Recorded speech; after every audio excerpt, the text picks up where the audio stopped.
नमस्कार, आदाब, सत श्री अकाल। मैं हूं देवेंद्र मिश्रा और आप देख रहे हैं धमतरी का सबसे पसंदीदा न्यूज़ चैनल डीएनए, जिसमें हम रोज़ लेकर आते हैं शहर से जुड़े और आप सभी को प्रभावित करने वाले मुद्दे, करते हैं उनकी एनालिसिस और बताते हैं खबरों के पीछे छिपी सच्चाई को।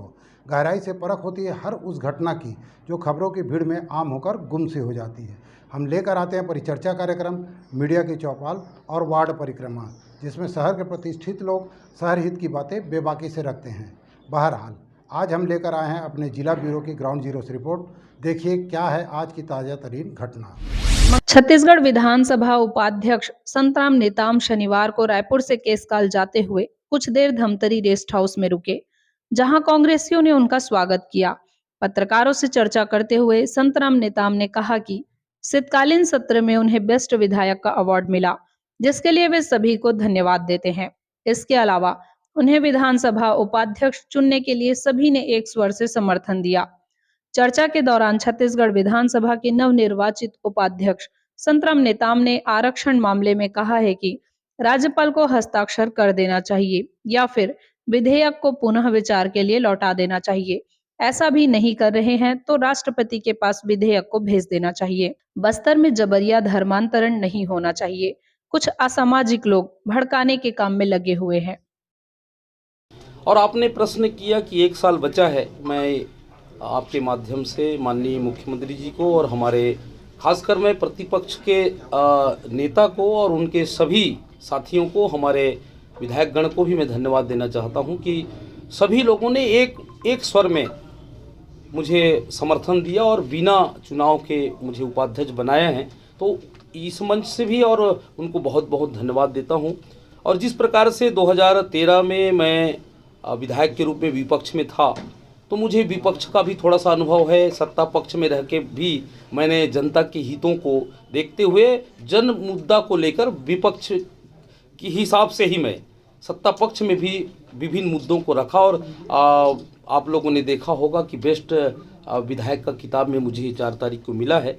तो कहीं ना कहीं दोनों पक्ष का अनुभव थोड़ा थोड़ा है।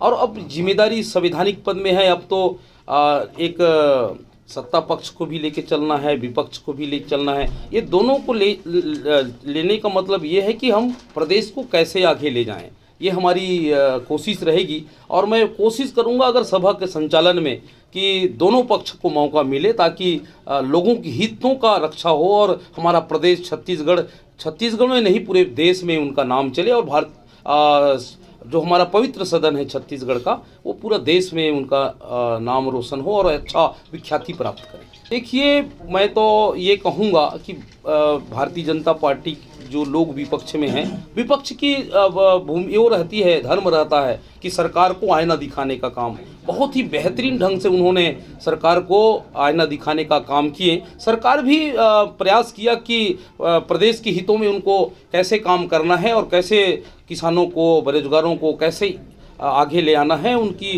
एक ही मकसद था कि प्रदेश को कैसे सुचारू रूप से हम आगे बढ़ाएं ताकि हमारे जनता खुशहाल रहें। तो दोनों पक्ष से बात आती थी और दोनों के बीच में तालमेल हुआ। पर इस बार थोड़ा मुद्दा थोड़ा ज़्यादा गर्म हुआ आरक्षण की बात को लेकर और हमारे किसानों की जो बात को लेकर। कहीं ना कहीं विपक्ष के लोग भी बढ़िया मुखर होकर आवाज़ उठाए और सत्ता पक्ष ने भी बढ़िया उसका जवाब भी दिया। और हमारे सदन के नेता उसका विपक्ष के साथियों को बढ़िया मौका भी दिया। और कुछ मुद्दा ऐसी होती है जिसमें गर्म हो जाता है सदन, और कई बार ऐसी स्थिति शीतकालीन सत्र में भी देखा गया। कई बार ऐसा व्यवधान आया, माननीय अध्यक्ष महोदय ने स्थगित भी किए, बेल में भी आ गए। और ये विपक्ष का धर्म है। मैं तो अब संवैधानिक पद में आ गया हूँ। और मैं ये इसके पहले जो मैं कह रहा था कि पूरे प्रदेश में भारतीय संविधान में बाबा साहब ने अधिकार दिया, जिनकी जितना संख्या है उतना उनको अधिकार मिलना चाहिए, मैं भी कहूँगा, क्योंकि मैं भी एक नागरिक हूँ। और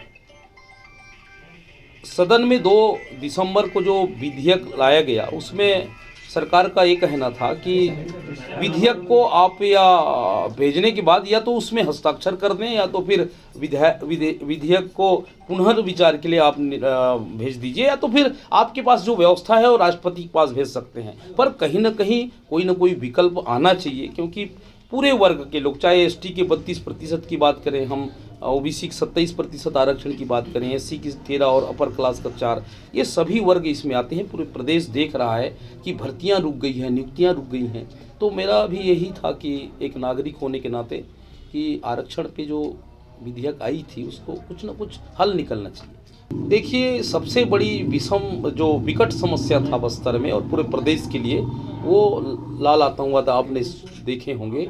पर अब जो बस्तर में आप आके देखिए कि विकास जहाँ से हुआ है, हमारे केसकाल विधानसभा में बस्तर में सड़कें बन गई है, बड़े बड़े अच्छे से टावर लग गए, कैंप खुल गया। अब नक्सलवाद पीछे जा रहे हैं, नक्सलवाद अब जो है उतना अपनी पकड़ मजबूत नहीं कर रहे हैं, उनका पैर खिसकते जा रहा है। और कहीं ना कहीं अभी हम लोग बहुत, जैसे कुल मिला के कुंडा गांव में उतनी मतलब लगभग नहीं है, ऐसे 2-3 सुकमा और बीजापुर में अभी उनका भौगोलिक दृष्टिकोण से वो अभी जमे हुए हैं। लेकिन आने वाला समय में सरकार और सभी हमारे लोगों से हम लोग भी चाहते हैं कि इस प्रकार की समस्या बना ना रहे, क्योंकि ये जो समस्या है वास्तव में देश की समस्या है और विकट समस्या है। बेरोजगारों को रोजगार नहीं मिल पा रहा था। आज जब बस्तर जाके देखें, बढ़िया ठीक है, पर धर्मांतरण अब दूसरा मोड़ ले लिया है। अब इसको हम कैसे बचना है वो सरकार से भी हम लोग आग्रह करेंगे, अनुरोध करेंगे कि इसको जल्द से जल्द